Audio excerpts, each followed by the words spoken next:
अपने सुन रहे छी MM प्रोडक्शन प्रस्तुति।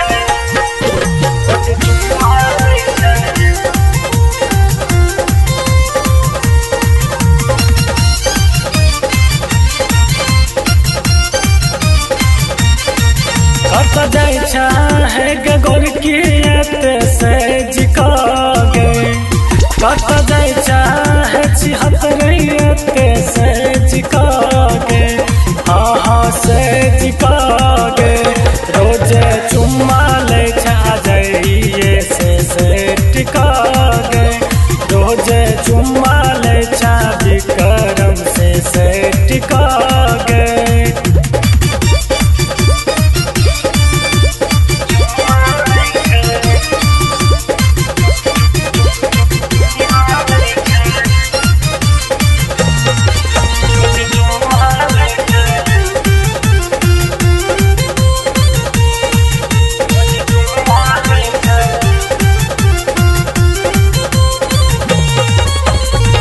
क्या गो छो यार गोर की क्या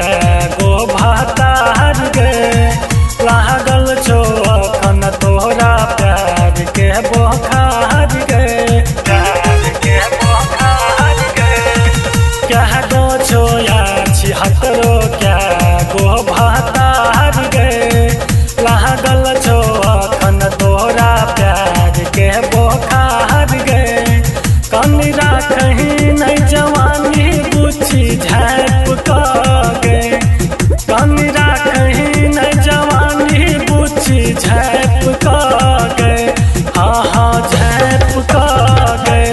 रोजे चुम्मा ले छाइंदल से टिकागे रोजे चुम्मा ले छन रे से टिकागे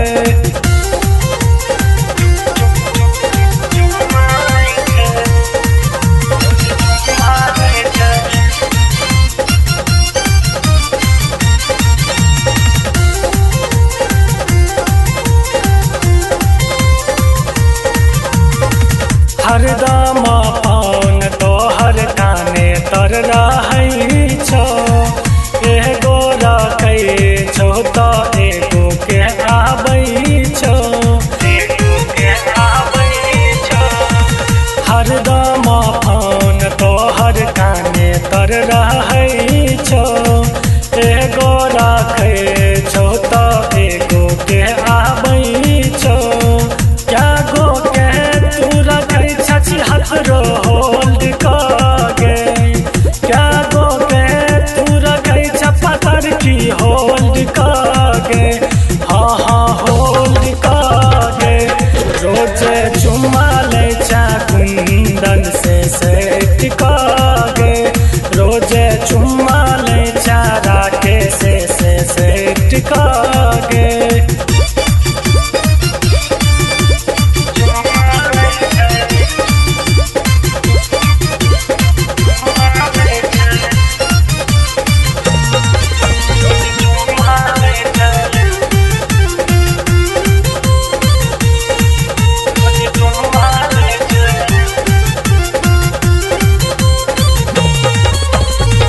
कहती ले करे छे कहना दानी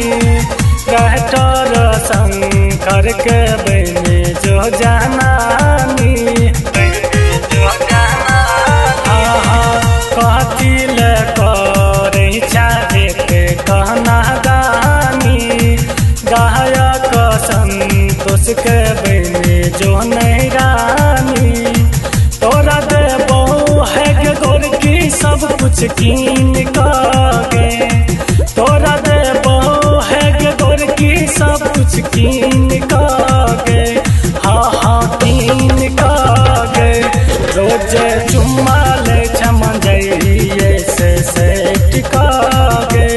रोजे चुम्मा ले छा कुंदन से टिकागे Presenting by MM Production।